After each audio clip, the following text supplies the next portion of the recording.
আসসালামু আলাইকুম বন্ধুরা, ঘুরতে ঘুরতে চলে আসলাম সেই মুরলী, যশোর মুরলী। আর এই যশোর মুরলী আমি এখন আছি হল আপনার তিন রাস্তার মোড়ে।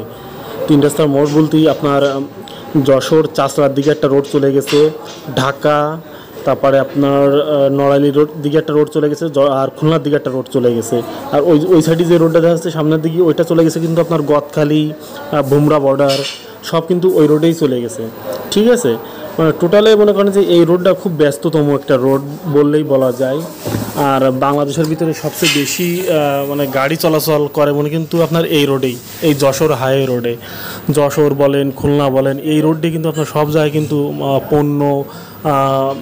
পণ্যবাহী বা মালবাহী যানবাহন কিন্তু বেশি চলাচল করে আমাদের এই রোডে। কারণ এটা হলো আপনার শিল্প শহর, এখানে কিন্তু অনেক কলকারখানা আছে এই শহরে, যশোর জেলায়। যশোর জেলা কিন্তু বড় একটা জেলা। এই জেলায় কিন্তু আপনি বলেন গার্মেন্টস শিল্প বলেন, পাট শিল্প বলেন, নদীপথে বলেন, আকাশপথে বলেন, টোটালেই কিন্তু মানে সব কিছু জুড়েই কিন্তু এই যশোর জেলা। আর যশোর জেলায় আপনি যে জায়গায় যান না কেন, এয়ারপোর্টে যান বা বুমরা বর্ডারে যান বা ঢাকা রোডে যান বা নড়াইল রোডে যান, আপনার কিন্তু এই রোড দিয়েই কিন্তু যাওয়া লাগবে। আর এই রোডটা সব সময় কিন্তু ভিড় থাকে, প্রচণ্ড আকারে ভিড় থাকে, আপনাদের বলে বোঝাতে পারবো না। আপনারা তো আসলে মোবাইলে দেখছেন, এবং আপনারা যে সশরীরে এসে এই জায়গা দেখেন তা দেখতে পারবেন যে প্রচুর পরিমাণে লোক এই যশোর মুরলী রোডে। দেখেন এই একটা গাড়ি আইছে, আমি চেষ্টা করব এই গাড়িতে চলে যাওয়ার জন্য। দেখা যাক, না এই গাড়িতে পারবো না, কারণ এই গাড়ি আপনার চলে আসছে হলো সাতক্ষীরা রোডে চলে যাবে, বুঝছেন, এই সাতক্ষীরার দিকে যাবে। এই যে কারণে আমি মানে এই গাড়িতে উঠবো না, এরপরে একটা গাড়ি আসবে, আমি সেই গাড়িতে উঠে আমি অভয়নগর নপায় চলে আসবো। তা দেখেন মানুষজন দাঁড়িয়ে আছে এখনও যে গাড়িতে উঠবে বলে। এই যে এই বাইরে যাবে এইসব সাতক্ষীরা রোডে, এই জন্যই তারা উঠতেছে। রাজারহাট দিয়ে বা সাতক্ষীরায় চলে যাওয়া যায়, ওই ভিতর দিয়ে আরেকটা রোড আছে, সেই রোড দিয়ে যাওয়া যায়, বুঝছেন। অনেকে আবার যায় ওই রোড দিয়ে, কিন্তু আমরা আসলে আমার ওই রোডে আমাদের দরকার না, আমার দরকার হলো খুলনার দিকে। আমি এখন খুলনার দিকে রওনা দিব, বুঝছেন।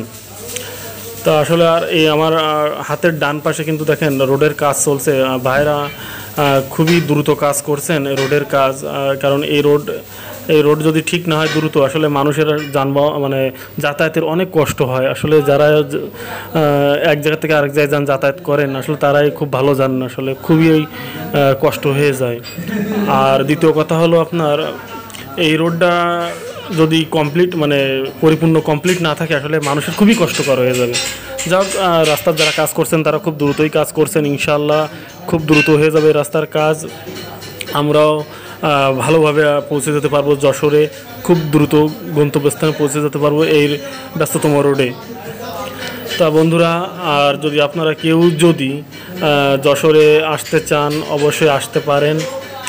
আর এসে যশোর মুরলী বলেন, এই যশোর কালেক্টর ভবন, যশোর মনিহার সিনেমা হল আছে, সেখানেও ঘুরে যেতে পারেন। যশোর পৌর পার্ক আছে, যশোর কিন্তু অনেক জায়গা আছে, আপনারা যদি আসলে আসেন ঘুরে যাবেন, খুবই ভালো লাগবে। আর যশোর মানে একটা ব্র্যান্ড। এই যশোর জেলায় আসলে যারা আসেন নাই, আমি তাদের বলবো আপনারা অবশ্যই যশোর জেলায় আসেন, একটু ঘুরে যান, ভালো লাগবে, এক কাপ চা খেয়ে যান, খুবই ভালো লাগবে। তা বন্ধুরা, আজ আমি ভিডিও প্রায় আপনার শেষ পর্যায়ে। ভিডিওটি কেমন হয়েছে আমি জানি না, যদি ভিডিওটি আপনাদের কাছে ভালো লাগে অবশ্যই একটা লাইক, একটা কমেন্ট করবেন। আর যারা নতুন আছেন অবশ্যই একটা সাবস্ক্রাইব করবেন। তা সবাইকে আমার তরফ থেকে জানাচ্ছি একরাশ গোলাপ ফুলের শুভেচ্ছা ও অভিনন্দন। সবাই ভালো থাকবেন, সুস্থ থাকবেন, আল্লাহ হাফেজ, দেখা হবে নতুন কোনো ভিডিওতে।